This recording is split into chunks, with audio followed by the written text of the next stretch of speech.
into a data definition language हाँ details आती है जो कि टेबल के स्ट्रक्चर पे डिपेंड करती है। जैसे टेबल का स्ट्रक्चर मॉडिफाई करने के लिए, उसको चेंज करने के लिए, टेबल के स्ट्रक्चर कुछ चीज़ें रिमूव करने के लिए मेमोरी से, तो ये सारी डिटेल्स फिट की जाती है। ओके, ठीक है बेटा। सारे बच्चे ये बात ध्यान से सुने कि डीडीएल से मतलब होता है data definition language. Data definition language से मतलब है any statement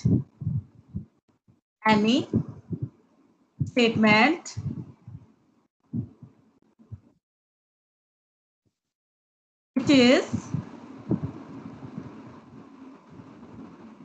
used to create the structure of table,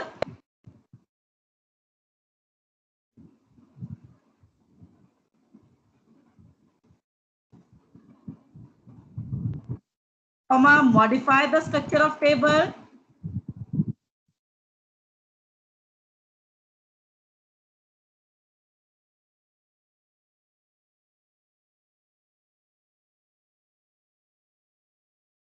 or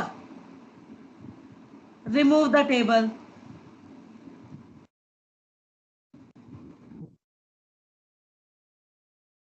Comes under the category of DDL. ऐसी कोई भी स्टेटमेंट जिसकी हेल्प से हम टेबल का स्ट्रक्चर क्रिएट करते हैं, टेबल के स्ट्रक्चर को मॉडिफाई करते हैं या टेबल के स्ट्रक्चर को रिमूव करते हैं। अब बात मैं जो कह रही हूँ टेबल का स्ट्रक्चर, इससे क्या मतलब है? इससे मतलब है what value we want to store,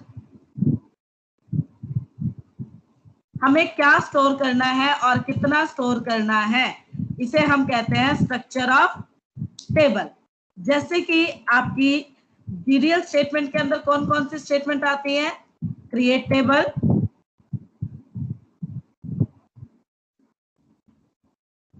alter table,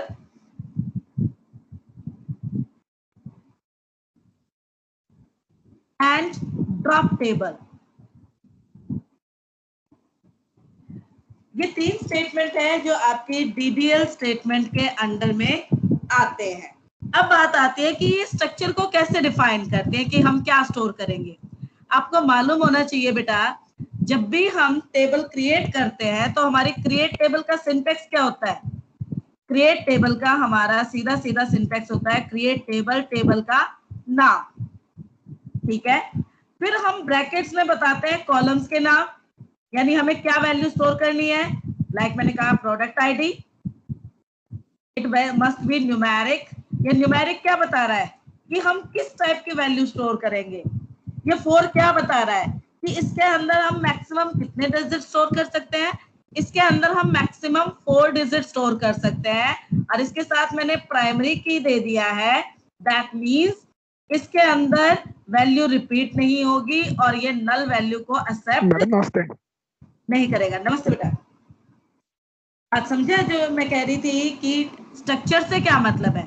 table के स्ट्रक्चर से मतलब है कि उसके अंदर हम क्या क्या वैल्यू स्टोर करेंगे, किस टाइप की स्टोर करेंगे, किस साइज की स्टोर करेंगे और उसपे क्या कंडीशन लगेगी। यानी हम बेसिकली बता रहे हैं कि क्या स्टोर होगा।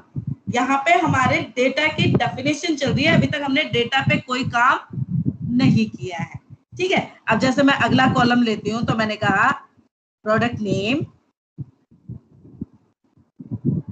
कैट 20, इसको मैंने दे दिया नॉट नल। मुझे मेरे टेबल में 2 ही कॉलम चाहिए तो लास्ट में मैंने कॉमा नहीं लगाया, ब्रैकेट क्लोज, सेमीकोलन। बेटा ये स्टेटमेंट देने से आपकी टेबल के अंदर एक स्ट्रक्चर क्रिएट हो जाएगा। वो स्ट्रक्चर क्रिएट हो जाएगा, उसके अंदर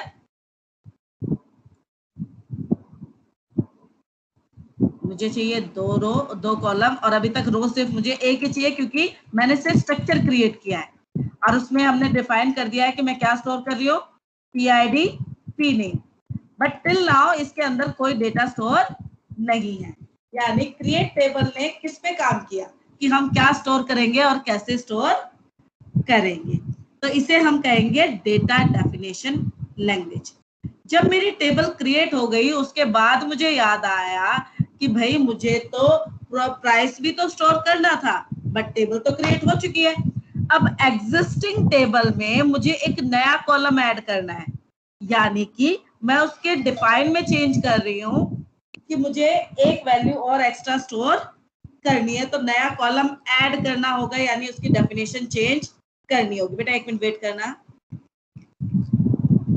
हाँ जी,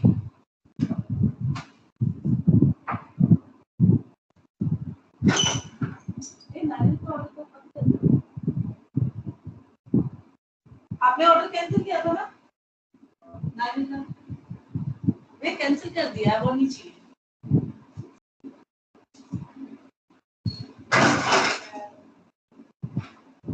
अब कर दिया मैंने वापस।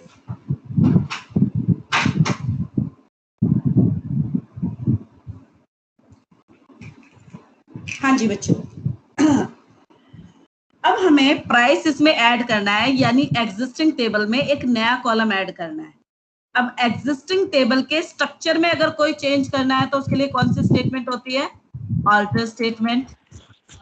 Madam ji happy belated birthday. ये कौन सा बोला है भाई? कौन सा था ये?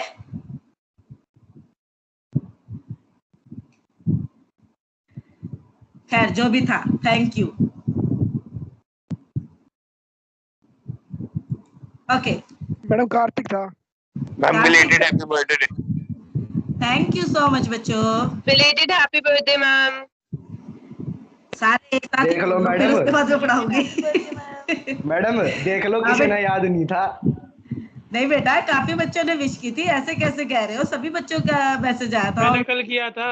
हाँ किया कल था। सुबह विश अरे किया था मैडम अपने दोस्तों की नहीं बता रहा मैं, अपने दोस्तों की नहीं कह रहा, रमन रमन वगैरह की नहीं कह रहा मैं, ये तो इन्हें तो पता ही होगा। कहता नहीं, काफी बच्चों ने विश की थी भाई, ऐसे नहीं कह सकते। याद था और थैंक यू सो मच। ठीक है, अब मैं पढ़ा। बर्थडे तो कल था, आज विश करके क्या फायदा।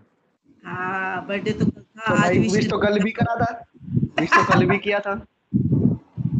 अच्छा ठीक है, अब लड़ाई छोड़ो, पढ़ ले। अच्छा बेटा, अल्टर टेबल, टेबल का नाम क्या है मेरा? स्टोर। बेटा जब मुझे एग्जिस्टिंग में टेबल में नया कॉलम ऐड करना होता है तो ऑल्टर के साथ हम कौन सा कीवर्ड यूज करते हैं? ऐड। कौन सा कीवर्ड यूज करते हैं? ऐड। हम किसको ऐड करना चाहते हैं? प्राइस को। इसका डेटा टाइप क्या है?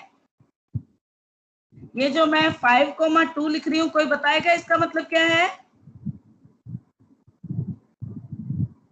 टोटल 5 डिजिट्स होंगे उस नंबर है जिसमें 3 डेसिमल से पहले होंगे, 2 डेसिमल के बाद में। और जो मैं ये कंडीशन लगा रही हूँ, चेक प्राइस ग्रेटर देन 0, इसका क्या मतलब है? कोई भी फ्री नहीं होगा। कोई भी फ्री नहीं होगा, यानी आपकी किसी भी प्रोडक्ट की एंट्री तभी होगी अगर उसकी प्राइस की वैल्यू जो है वो क्या होगी? 0 से ज्यादा होगी। अब जो आपने ये टेबल क्रिएट की थी, इसी एग्जिस्टिंग टेबल में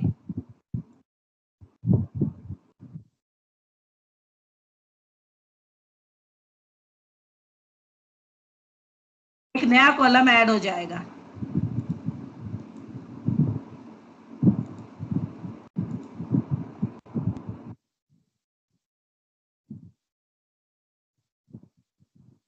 लास्ट में एक नया कॉलम ऐड हो जाएगा। ठीक है, तो आप देख सकते हैं ये जो स्टेटमेंट मैंने अभी डिस्कस की, इन दोनों स्टेटमेंट का फर्क किस पे पड़ रहा है? टेबल के स्ट्रक्चर पे, कि क्या स्टोर होगा, कैसे स्टोर होगा। इनका डेटा पे कोई इफेक्ट नहीं हो रहा है। ठीक है, इसीलिए ये जो 3 स्टेटमेंट है हमारी कौन सी कैटेगरी में आती है? डीडीएल स्टेटमेंट के अंडर में आती है। कौन कौन सी? Create table, alter table, drop table. Create table किस लिए यूज करते हैं? एक नई टेबल को क्रिएट करने के लिए। ऑल्टर टेबल किस लिए यूज होता है? एग्जिस्टिंग टेबल के स्ट्रक्चर में चेंज करने के लिए। अब चेंज क्या कर सकते हैं? एक नया कॉलम ऐड कर सकते हैं, एग्जिस्टिंग कॉलम का साइज इंक्रीज या डिक्रीज कर सकते हैं, या एक अनवांटेड कॉलम को टेबल से हटा सकते हैं। ठीक है, हम ये 3 काम ऑल्टर स्टेटमेंट की हेल्प से कर सकते हैं। और ड्रॉप टेबल क्या काम करती है? It is used to delete the entire table from the memory. अगर मैं सीधा सीधा कह देती हूँ ड्रॉप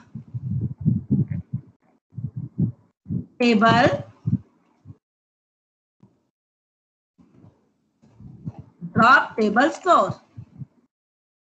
तो क्या होगा, ये जो स्टोर टेबल आपकी मेमोरी में क्रिएटेड है ये क्या हो जाएगी, हट जाएगी। ये स्टोर टेबल मेमोरी में क्या हो जाएगी, हट जाएगी। ठीक है, बात समझ गए? डीडीएल स्टेटमेंट सबको क्लियर हो गई है? किसी यस मैम। में डाउट तो नहीं है ना? बेटा हाँ बेटा,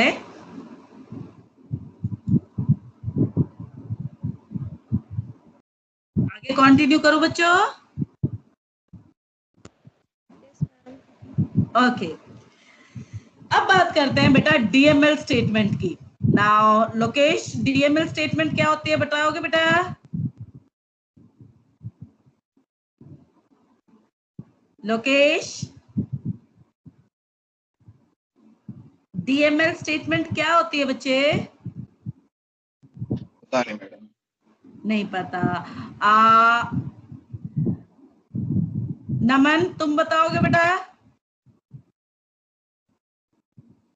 DML statement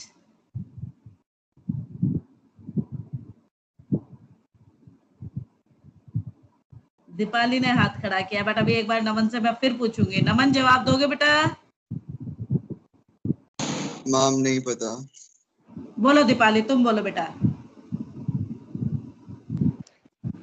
ma'am DML statement होती है डाटा मैनिपुलेशन लैंग्वेज। इसमें मैम वो सारी स्टेटमेंट्स आती है जो कि किसी भी डाटा को स्टोर करने में, उस डाटा को मैनिपुलेट करने में यूज होती हैं। डीएमएल स्टेटमेंट के 4 टाइप होते हैं, इंसर्ट, सेलेक्ट, अपडेट और डिलीट। शाबाश बच्ची, वेरी गुड। देखो बेटा, सीधी सी बात है, डीएमएल का मतलब होता है data manipulation language. Any statement which work on the data stored in table, यानी जिसकी हेल्प से हम डेटा को स्टोर करते हैं, डेटा को प्रोसेस करते हैं, डेटा को अपडेट करते हैं, हटाते हैं, वो आती है आपकी कैटेगरी में कौन सी? वो आती है आपकी डीएमएल स्टेटमेंट की कैटेगरी में आती है, यानी डेटा मैनिपुलेशन लैंग्वेज। इसमें बेसिकली हमारी कौन कौन सी स्टेटमेंट आती है? इंसर्ट, इससे क्या काम करते हैं? एग्जिस्टिंग टेबल में एक नया रिकॉर्ड ऐड करते हैं। Select statement, it is used to view the content stored in table.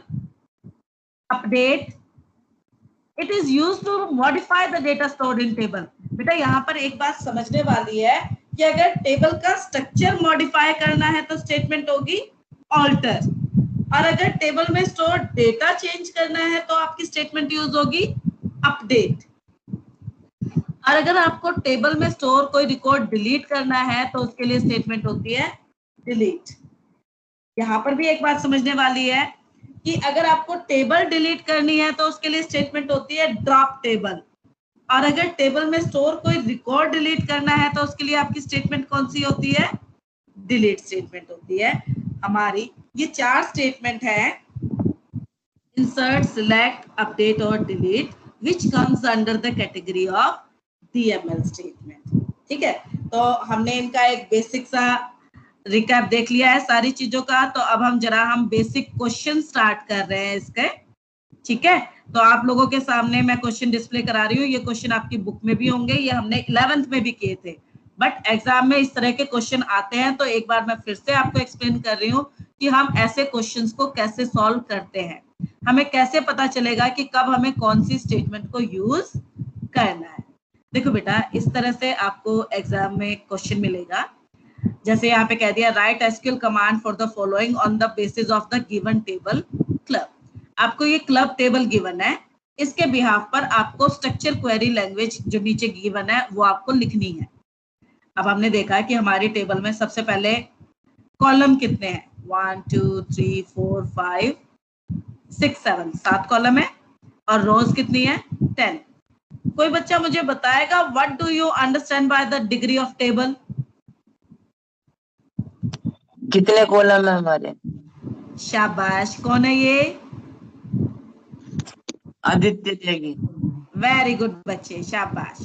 और दर्शन तुम बताओ बेटा, कार्डिनलिटी ऑफ द टेबल से क्या मतलब है?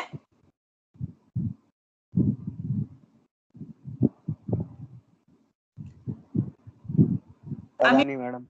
अच्छा, अमीशा तुम बताओ बेटा। Number of rose. Number of रोज, दोनों अमीशा बोली है 1 by 1। Very good. देखो बेटा, यहाँ पे समझने वाली बोली थी। अच्छा ओके, पीसी बोली है। हैप्पी,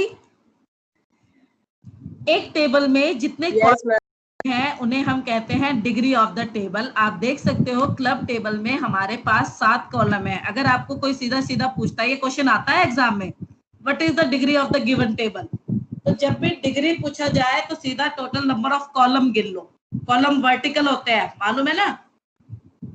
कॉलम कैसे होते हैं? वर्टिकल। तो यहाँ पर आपने गिन लिया था, coach ID, coach name, age, sports, date of app, pay, sex, ये आपके हैं कॉलम। तो टोटल नंबर ऑफ कॉलम हो गए 7। जब भी आपसे कार्डिनलिटी ऑफ द टेबल पूछा जाए तो सीधा देखो नंबर ऑफ रोज कितने हैं। जितने रिकॉर्ड आपके टेबल में स्टोर होते हैं उन्हें हम कहते हैं बेटा कार्डिनलिटी ऑफ द टेबल। अब नंबर ऑफ रोज में कॉलम की हेडिंग मत काउंट कर लेना। अब देख सकते हो इसमें 10 रिकॉर्ड है, तो हम इसकी कार्डिनलिटी कितनी बताएंगे? 10। ऊपर हेडिंग वाली रो को काउंट करके 11 मत बता देना। बात क्लियर हो गई? अब देखो इसके बिहाफ पे जो क्वेश्चन गिवन है, to show all information about the swimming coaches in the club. यानी आपको एक एसक्यूएल स्टेटमेंट लिखनी है जो सारे स्विमिंग कोचेस की इंफॉर्मेशन को डिस्प्ले करे, शो करे। बेटा कहीं पर ये नोट डाउन कर लो कि अगर आप में जो एसक्यूएल स्टेटमेंट है वो करने के लिए कहा जाए और उसमें कहा जाए 4 वर्ड आ जाए, to show, to view, to list, to display, इसका मतलब सीधा सीधा कौन सी स्टेटमेंट यूज होगी आपकी? सिलेक्ट स्टेटमेंट यूज होगी। कौन सी स्टेटमेंट यूज होगी? सिलेक्ट। सीधी सी पहचान बताई मैंने। अगर क्वेश्चन में ये वर्ड्स गिवन है कौन से? To show, to view, to list, to display, यानी हम देखना चाहते हैं डेटा। तो देखने के लिए आपकी कौन सी स्टेटमेंट यूज होती है? सिलेक्ट स्टेटमेंट यूज होती है। हमारी टेबल का नाम क्या है? क्लब। बेटा सिलेक्ट स्टेटमेंट का क्या सिंटैक्स सिखाया था मैंने? सिलेक्ट। आपको इंफॉर्मेशन कहा गया है, किसी पर्टिकुलर कॉलम का नाम नहीं कहा गया है, तो सिलेक्ट के साथ क्या देंगे? स्टार, है ना? फिर इसके साथ कीवर्ड आता है फ्रॉम। कौन सा कीवर्ड आता है? फ्रॉम। टेबल का नाम, मेरी टेबल का नाम क्या है? क्लब। अगर बेटा मैं इतना ही लिखूंगी तो मेरे पास पूरी की पूरी table as it is result में डिस्प्ले होगी। लेकिन क्वेश्चन में ये बात मेंशन है कि हमें स्पेसिफिकली कौन से कोचेस की डिटेल देखनी है? स्विमिंग कोचेस की। अब स्विमिंग कोचेस की यानी हमें देखना पड़ेगा कि हमें सिर्फ वही रोज डिस्प्ले करानी है जिसमें स्पोर्ट्स की वैल्यू क्या है? स्विमिंग है। यानी कंडीशन लगानी है। रो को रिस्ट्रिक्ट करने के लिए हम कौन सा क्लोज यूज करते हैं? Where.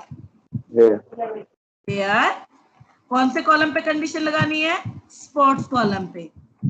Is equal to swimming, उसके अंदर स्टोर्ड वैल्यू है तो डबल कोड में आएगी। अब आपको रिजल्ट में सिर्फ वही रोज देंगी जिनके अंदर स्पोर्ट्स की वैल्यू क्या होगी? स्विमिंग होगी। यानी आपको रिजल्ट में कितनी रोज दिखाई देंगी? ऊपर से गिनना स्टार्ट करो जरा। 1 2 3।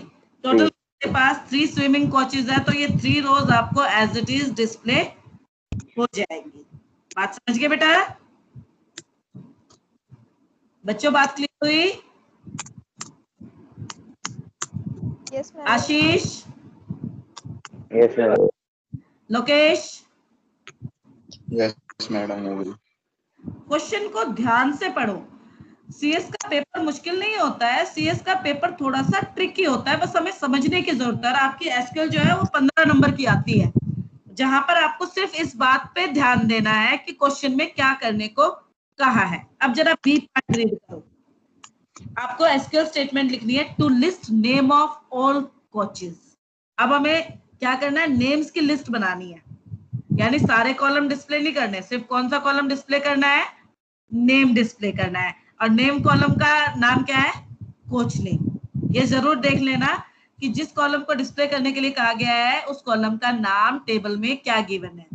वहां पे कोच नेम गिवन है, साथ में क्या डिस्प्ले करना है, to list name of all coaches with their date of appointment, यानी दो कॉलम डिस्प्ले कराने हैं, एक तो कोच नेम और एक date of appointment in descending order. अब बेटा ऑल कह दिया यानी कि वेयर क्लोज यूज नहीं होगा, हम सीधा क्या कहेंगे, सिलेक्ट। अब की बार आपका स्टार यूज नहीं होगा क्योंकि वहां पर स्पेसिफिकली कॉलम का नाम गिवन है कि मुझे एक तो कोच नेम डिस्प्ले कराना है और एक डेट ऑफ अपॉइंटमेंट डिस्प्ले कराना है। ठीक है, किसमें से डिस्प्ले कराना है, फ्रॉम, आपकी टेबल का नाम क्या है, क्लब। अब बेटा ऑल कह दिया गया यानी वेयर क्लोज यूज नहीं होगा, लेकिन डिसेंडिंग ऑर्डर बोल दिया है यानी डिक्रीजिंग ऑर्डर में डिस्प्ले करना है। सॉर्ट करने के लिए कौन सा क्लोज यूज होता है बेटा, ऑर्डर बाय। Order by. जब भी आपको असेंडिंग या डिसेंडिंग ऑर्डर में अरेंज करने के लिए कहा जाए तो आपका ऑर्डर बाय क्लोज यूज होता है। ऑर्डर बाय कॉलम का नाम जिसके बिहाफ पे अरेंज करना है, हमें डेट ऑफ अपॉइंटमेंट के बिहाफ पे अरेंज करना है। और डिसेंडिंग ऑर्डर में कहा गया है तो साथ में आपका कीवर्ड यूज होगा DESC। बात समझ गए, select coach name comma date of appointment from club order by date of appointment descending. अब बेटा यहाँ पर तो रो को रिस्ट्रिक्ट करने के लिए नहीं कहा गया था, अगर रो को रिस्ट्रिक्ट करने के लिए कहा जाता तो सीक्वेंस क्या बनता है, पहले सिलेक्ट, फिर फ्रॉम, फिर वेयर और लास्ट में ऑर्डर बाय। बात समझ रहे हो। अगर मैं कहती कि मुझे उन सभी कोचेस का नाम देखना है जो कि स्विमिंग कोच है in descending order of date of APP, तो हम यहाँ पे कंडीशन लगा देते वेयर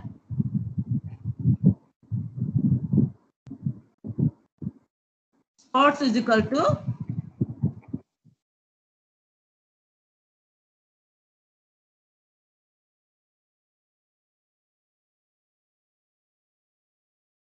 लास्ट में आता है आपका ऑर्डर बाय। इस सीक्वेंस को हम चेंज नहीं कर सकते हैं, फर्स्ट लाइन में सिलेक्ट, सेकंड में फ्रॉम, थर्ड में वेयर और लास्ट में ऑर्डर बाय। अगर वेयर नहीं है तो फ्रॉम के बाद सीधा सीधा ऑर्डर बाय आ जाएगा, लेकिन ऑर्डर बाय के बाद वेयर क्लोज नहीं आ सकता है। अब जो क्वेश्चन हमें गिवन था उसके अकॉर्डिंग तो यही स्टेटमेंट बनेगी, select coach name comma date of APP from club order by date of APP descending. अगर असेंडिंग ऑर्डर में करना होता तो क्या लिखते हैं,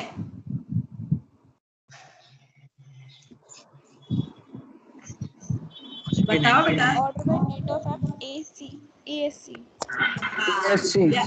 या तो मैं सीधा सीधा सिर्फ इतना लिख के छोड़ देती कि order by date of APP, क्योंकि बाय डिफॉल्ट ये असेंडिंग ऑर्डर रखता है, या फिर मैं लिख देती ASC। ठीक है, असेंडिंग के लिए ASC लिखो ना लिखो वो कोई जरूरत नहीं है क्योंकि बाय डिफॉल्ट असेंडिंग ऑर्डर में करता है, बट DESC के लिए मैंडेटरी है कि कॉलम के नाम के बाद आप कीवर्ड यूज करें। बात समझ गए। नेक्स्ट क्वेश्चन पे मूव ऑन करें।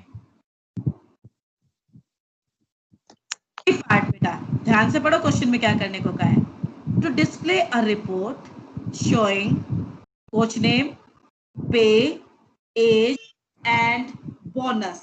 और बोनस क्या है, 50% of the pay for all coaches, यानी सभी कोचेस के लिए हमें कोच का नाम, कोच की पे, एज और बोनस डिस्प्ले करना है। अब अगर मैं अपनी टेबल देखूं तो बेटा इस टेबल में बोनस नाम का तो कोई भी कॉलम नहीं है। अब जैसे कि मैंने पहले ही कहा कि अगर आपका डिस्प्ले, शो, व्यू, लिस्ट में से कोई नाम आ जाए तो आपकी कौन सी स्टेटमेंट होती है, सिलेक्ट स्टेटमेंट होती है ना।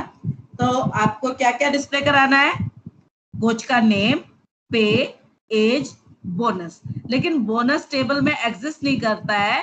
बोनस हमें टेबल के पे कॉलम के बिहाफ पे कैलकुलेट करके प्रिंट करना है। तो हमारी स्टेटमेंट क्या बन जाएगी?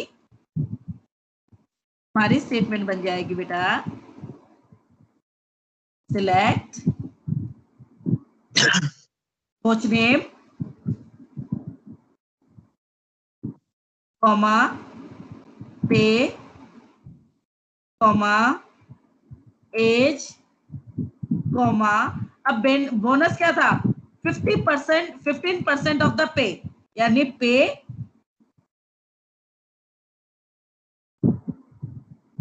इंटू 15/100। ये एक्सप्रेशन दे दिया, इसके बिहाफ पे बोनस कैलकुलेट होगा। अब इसके ऊपर मैं क्या लिखना चाहती हूँ? बोनस एज हेडिंग देना चाहती हूँ, तो एज कीवर्ड यूज होगा, एज बोनस। यानी जो आपका ये एक्सप्रेशन है, इसके ऊपर हेडिंग क्या लिखी हुई आएगी? बोनस लिखी आएगी। ठीक है, ये हो गई सिलेक्ट वाली लाइन। फिर फ्रॉम, किसमें से सिलेक्ट करना है? क्लब में से। बेटा ऑल का है, यानी वेयर क्लोज यूज नहीं होगा। तो ये बन गई आपकी statement, select coach name comma पे कॉमा एज कॉमा पे इंटू 15/100 एज करके इस कॉलम की हेडिंग दी। और अब ये किसमें से सिलेक्ट करके डिस्प्ले करेगा? फ्रॉम क्लब में से डिस्प्ले करेगा। ठीक है, बात समझ गए बेटा?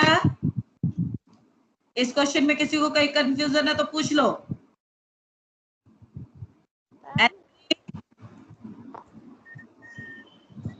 मैम जो पे में हमने 15/100 लिखा है इनटू में, हाँ, तो इससे डाटा टेबल में भी चेंज होगा?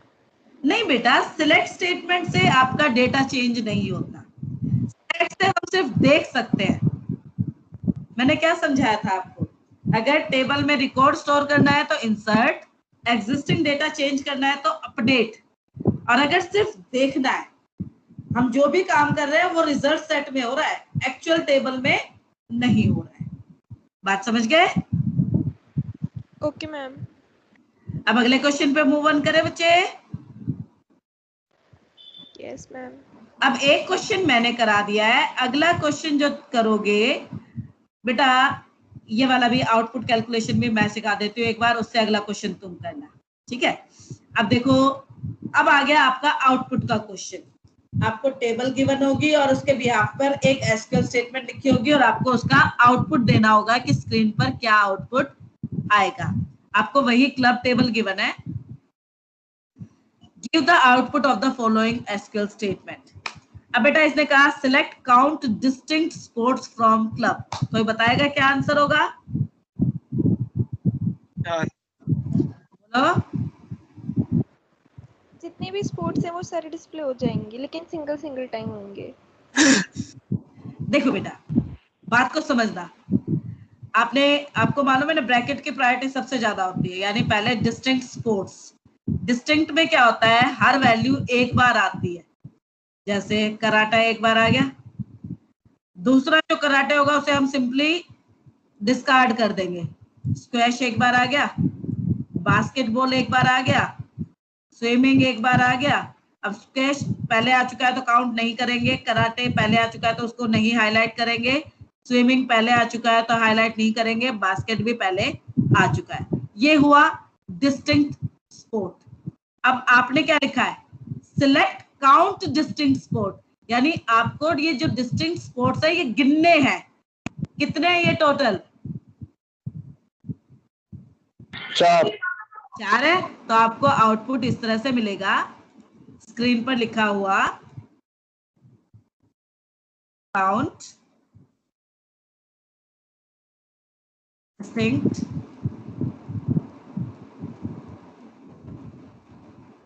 स्पोर्ट्स, और इसके नीचे लिखा हुआ मिलेगा आपको 4।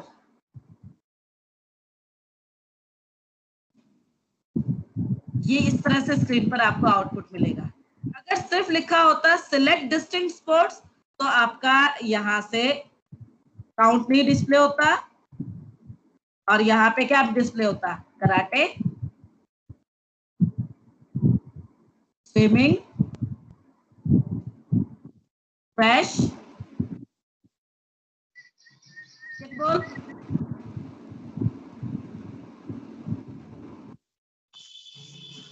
लेकिन वहां पर आपका साथ में काउंट था, इसीलिए पहले उसने डिस्टिंक्ट स्पोर्ट्स को चूज किया और फिर उन्हें क्या किया? गिना। आई बात समझ में? अगर सिर्फ सिलेक्ट डिस्टिंक्ट स्पोर्ट्स होता तो ये आंसर आता, और सिलेक्ट काउंट डिस्टिंक्ट स्पोर्ट्स था तो आंसर क्या आया? 4। इज इट क्लियर कि ऐसा क्यों हुआ? हाँ बच्चों? Yes ma'am. अच्छा Yes, ma'am. चलो अब अगले क्वेश्चन पे चलते हैं। Select min within bracket age from club where sex is equal to F. क्या आउटपुट आएगा? 34। 34. 34। चेक कर लेते हैं। पहले हम जरा सारे फीमेल्स को सिलेक्ट कर लेते हैं एक बार।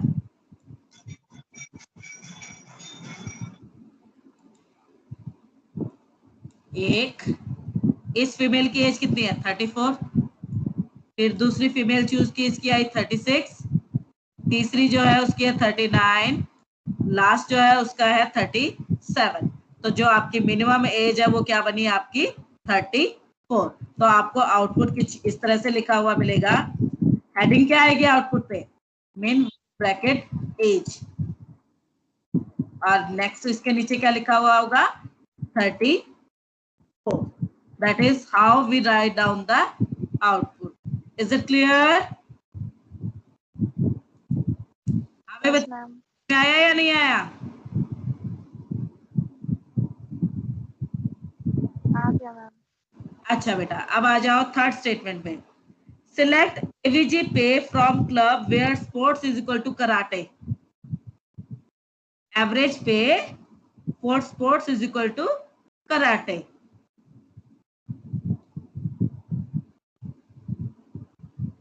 क्या आंसर आएगा भाई? 1100। 1100. चेक कर लेते हैं। सबसे पहले हम सारे कराटे वाली पेज को हाईलाइट कर लेते हैं। ये कराटे की है, ये भी कराटे की है, फिर कराटे नीचे है। 3 कराटे है ना? 1100, 1200, 1000, इन तीनों का सम हुआ 3300। टोटल एंट्री कितनी है बेटा कराटे की? 3। 3300 बाय 3 इज इक्वल टू 1100, 1100. है ना? तो आपका आउटपुट कुछ इस तरह से लिखा हुआ आएगा, एवीजी पे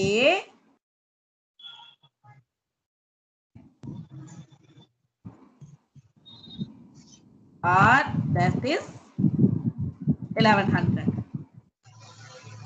कैलकुलेशन है उसकी जो मैंने बताई आपको। बात समझ में आई? Now move to next question. Select some pay from club where date of appoint greater than 31,198.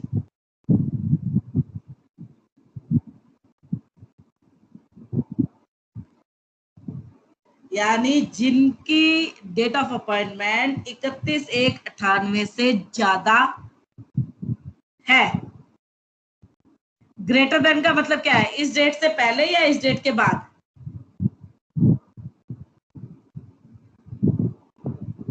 कोई इस बता? डेट के बाद। इस डेट के बाद.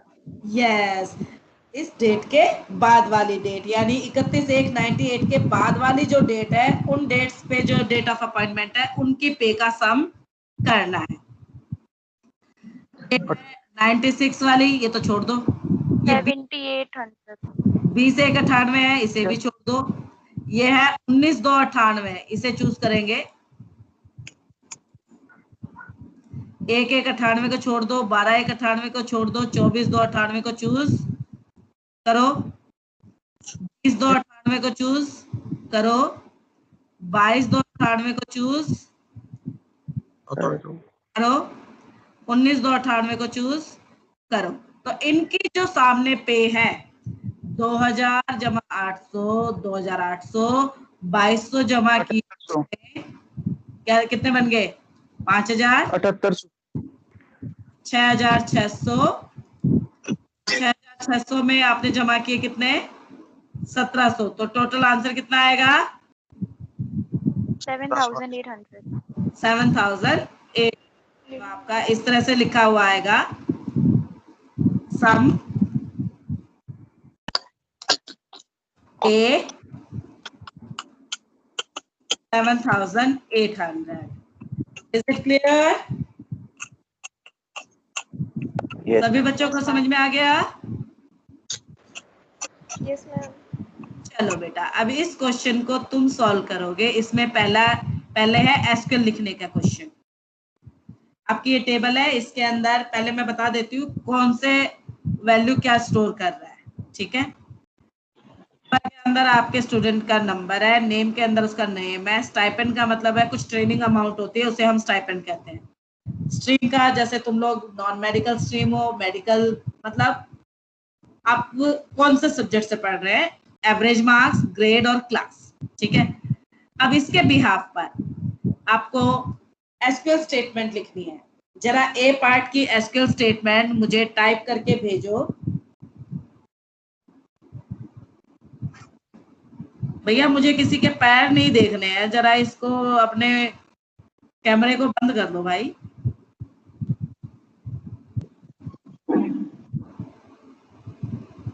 मैं चैट ओपन कर रही हूँ, जरा इसका मेरे को एसक्यूएल स्टेटमेंट लिख के भेजो फटाफट से।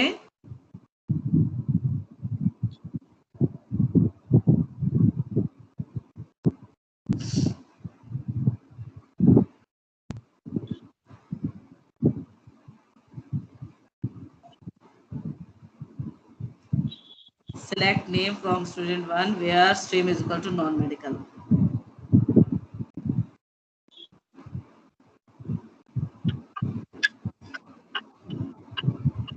Very good, Dipali.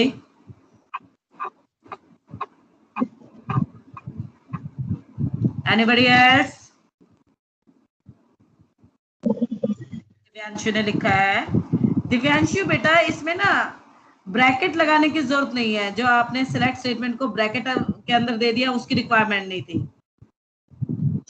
मयंक ध्यान से सुन बेटा, यहाँ पर आपको ये नहीं कहा कि सिलेक्ट ऑल द इंफॉर्मेशन, आपको कहा है select all the non medical stream students, यानी हमें सिर्फ स्टूडेंट का नाम चाहिए। इसीलिए हमारी स्टेटमेंट क्या बनेगी?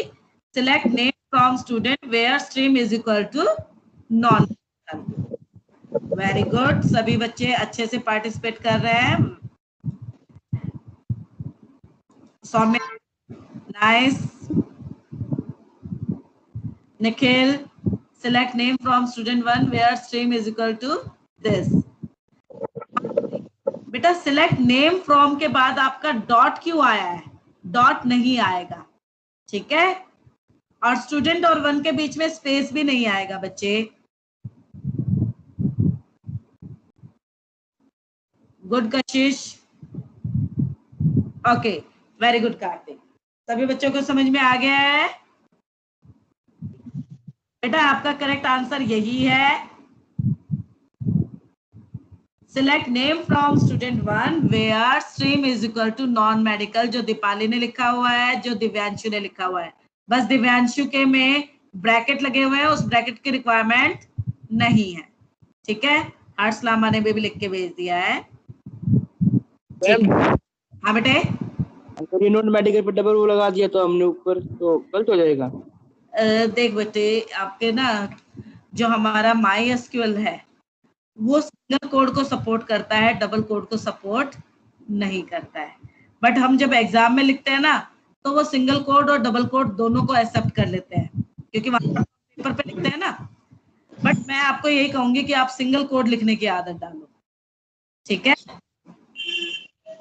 चलो अगले क्वेश्चन पे मूव करते हैं। बी पार्ट बेटा, list the name of those student who are in class 12th sorted by stipend. बेटा क्लास का डेटा देख लेना कि किस तौर पे है। 12th के किसी भी सेक्शन का बच्चा हो, आपको सभी स्टूडेंट्स का नाम देखना है और किसके बिहाफ पे अरेंज करके देना है, स्टाइपेंड के बिहाफ पे।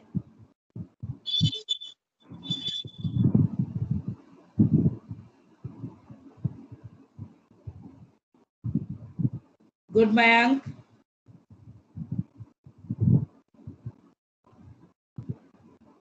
वेरी गुड परीक्षित, जुजू कमाल कर गया, दीपाली ने भी सही लिखा है।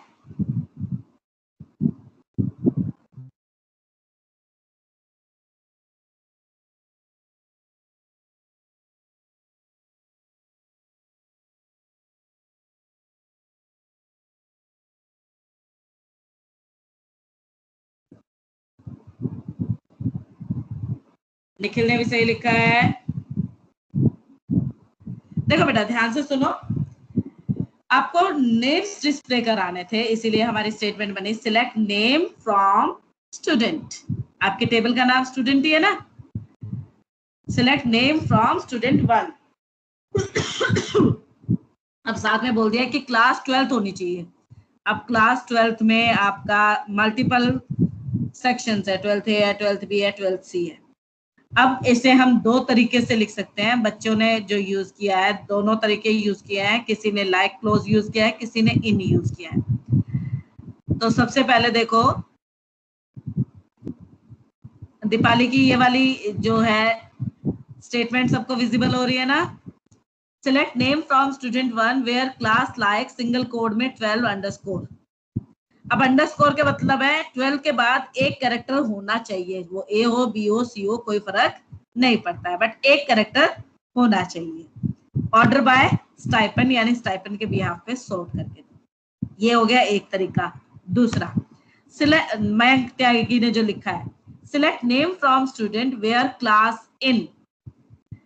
क्लास इन का मतलब है कि अगर क्लास की value 12th A, 12th B, 12th C में से है तो डिस्प्ले होगी, अदरवाइज डिस्प्ले नहीं होगी। Point clear? शाबाश आशीष।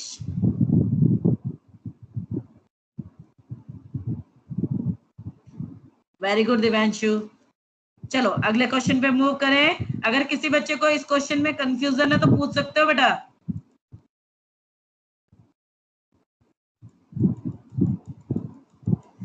सी पार्ट बेटा, list all students sorted by average marks in descending order.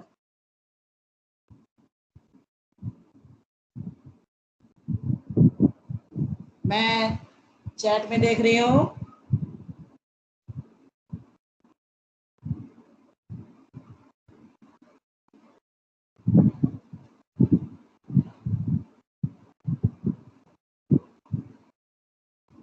शाबाश मयंक, मनु, अमीशा,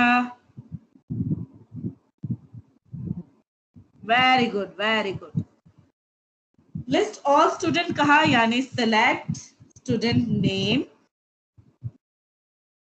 फ्रॉम स्टूडेंट 1 और ऑर्डर में अरेंज करने के लिए कहा, इसलिए order by AVG marks. Descending order में कहा गया इसीलिए DESC। ये देखो बच्चों ने चैट में लिखी हुई है, मैं शो कर देती हूँ। अमीशा की दिखाई दे रही है अभी आपको स्क्रीन पे बॉटम पे, select name from student 1 order by AVG marks. बेटा AVG marks within bracket जो तुम दे रहे हो ना ऐसे, ये आपका एवरेज मार्क्स कैलकुलेट करेगा, बट आपकी टेबल में ऑलरेडी एक एग्जिस्टिंग कॉलम है और उस कॉलम का नाम है एवीजी मार्क्स। इस तरह से ये ऐसे लिखना है।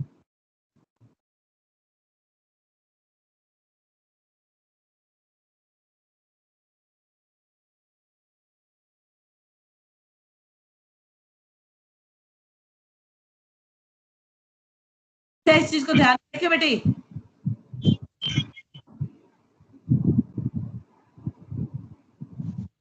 सौम्या की देख लो स्टेटमेंट, ये करेक्ट है। Select name from student 1 order by AVG marks, AVD नहीं एवीजी मार्क्स, DESC। ठीक है, चलो अगले क्वेश्चन पे मूव करें। ओके बच्चों अब आ जाओ डी पार्ट पे। Display a report listing name, stipend, stream, and amount of stipend received in a year, assuming that stipend is paid every month. अब इसके लिए क्या करोगे वो सोच के बताओ मुझे, लिख के फटाफट से।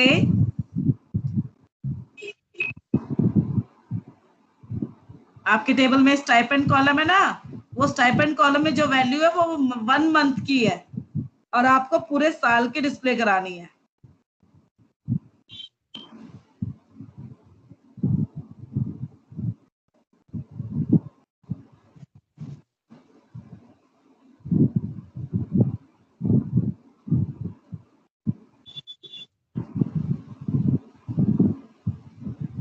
शाबाश Mayank. Select name, comma, stipend, comma, stream, comma, stipend into 12. Annual करने के लिए भाई स्टाइपेंड में 1 महीने की है, 12 महीने का निकालने के लिए उसे इंटू कर दिया।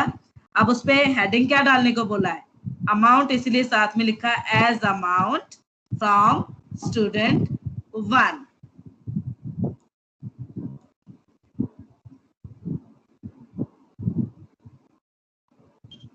ये देखो दिव्यांश कुमार की, select name comma stipend comma stream comma stipend into 12 as amount. भाई स्टाइपेंड इनटू 12 नाम का कोई कॉलम थोड़ी ना है, ये तो स्टाइपेंड की वैल्यू को 12 से इंटू करके डिस्प्ले कराएगा। अब उसके कॉलम को हेडिंग क्या देंगे हम, अमाउंट देनी है, इसलिए एज करके अमाउंट लिखा हमने कोट्स में। Is it clear? सारे बच्चे अच्छे से कर रहे हैं भाई, वेरी गुड, नाइस। चलो अगले क्वेश्चन पे मूव कर जाते हैं।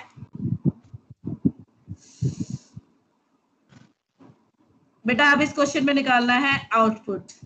अब ये आप आउटपुट आप लोग कैलकुलेट करोगे।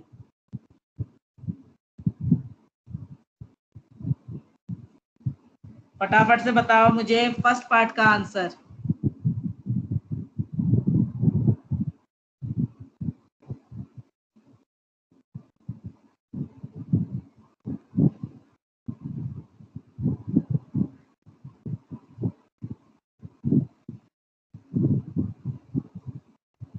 जल्दी भेजो।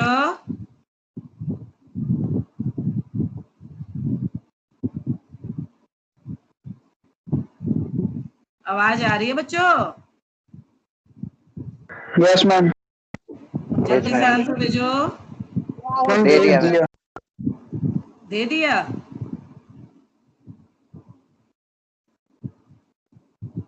वेरी गुड, सभी का 64.4 आंसर आया है। अभी इसका एक्सप्लेनेशन मुझे देगी सौम्या। सौम्या 64.4 कैसे आया बेटा? मैम 75 से कम नंबर का एवरेज 64.4 ही है। ठीक है, ओके। सेकंड पार्ट का आंसर दो भाई सभी बच्चे। और निखिल टिक जा।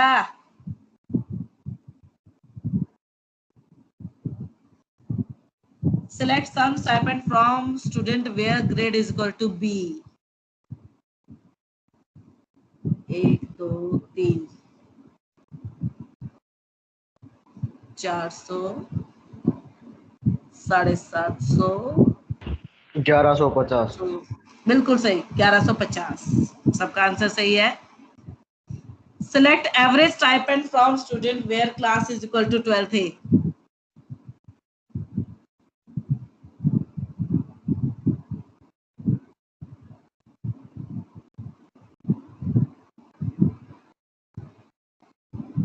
शाबाश, गुड अमीशा। बाकी बच्चे भी बेटा एवरेज स्टाइपेंड 475। 475। लोकेश? यही है मैडम, सेम। समझ में आ रहा है ना बेटा? हाँ। चलो ठीक है। अब कैलकुलेटर का यूज हो रहा है। क्या बेटे?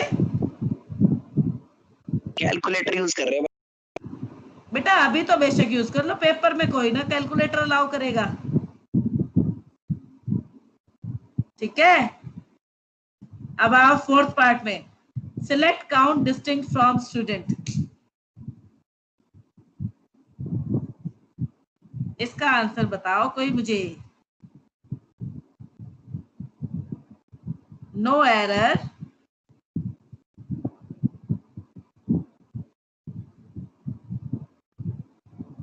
यस, मैम एक बार टेबल दिखाना। ये देख ले बेटी।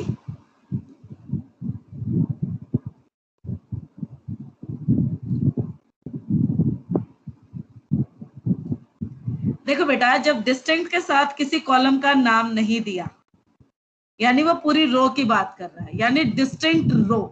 अब आप देख सकते हैं कि टेबल की सारी रो तो एग्जैक्टली एक दूसरे से टैली नहीं कर रही है। रोज तो अपने आप में आइडेंटिकल है, डिफरेंट है ना। तो ये सारी रो अपने आप में यूनिक कंसिडर होंगी, इसलिए वो टोटल नंबर ऑफ रोज को काउंट कर देगा। Is it clear? अगर डिस्टिंक्ट के साथ किसी कॉलम का नाम आता तो उस कॉलम की डुप्लीकेट एंट्रीज को ये रिमूव कर देता, लेकिन मैंने डिस्टिंक्ट के साथ किसी भी कॉलम को नाम नहीं दिया, यानी ये पूरी रो का कंपैरिजन करेगा, यानी रो दूसरी रो से सिमिलर नहीं होनी चाहिए। वो इसमें कोई भी रो एक दूसरे से सिमिलर नहीं है, इसलिए सारी रोज आपकी क्या हो गई, काउंट हो गई, और टोटल आपको क्या आंसर मिला, 10। Is it clear? समझ में आ गया बेटा? यस और नो? Yes ma'am. अच्छा बच्चों, आपकी बुक में ये क्वेश्चंस और भी हैं, ये कंप्लीट कर लेंगे आप लोग, ठीक है। कल हम लोग जो डिस्कस करेंगे वो डिस्कस करेंगे बेटा 2 टेबल्स के बेस पे जो एसक्यूएल के क्वेश्चन होते हैं उन्हें कैसे सॉल्व करना है। हालांकि कल मैंने उसका वीडियो भेजा था, अगर आप लोगों ने देखा होगा तो मैंने उसका वीडियो ऑलरेडी सेंड किया हुआ है आप लोगों को, एक बार देख लेना, क्योंकि कल हम उस टाइप के ही क्वेश्चन की प्रैक्टिस करेंगे। और जो अभी मैंने ये क्वेश्चन डिस्कस कर रही थी, अव्वल तो ये तुम्हारी बुक में है, और अगर आपको नहीं मिलते हैं तो मैं इस पीडीएफ का लिंक भी आपकी टीम पे पोस्ट कर दूंगी। ये क्वेश्चन आपकी नोटबुक में सॉल्व हो जाने चाहिए, ठीक है। आज के लिए काफी है। Yes ma'am. चलो तो आज की क्लास को ओवर करते हैं। Now you can leave. Bye madam. Bye बेटा। बाय बाय बच्चों। नमस्ते madam, once again happy birthday. Madam ji नमस्ते। Thank you. नमस्ते बेटा।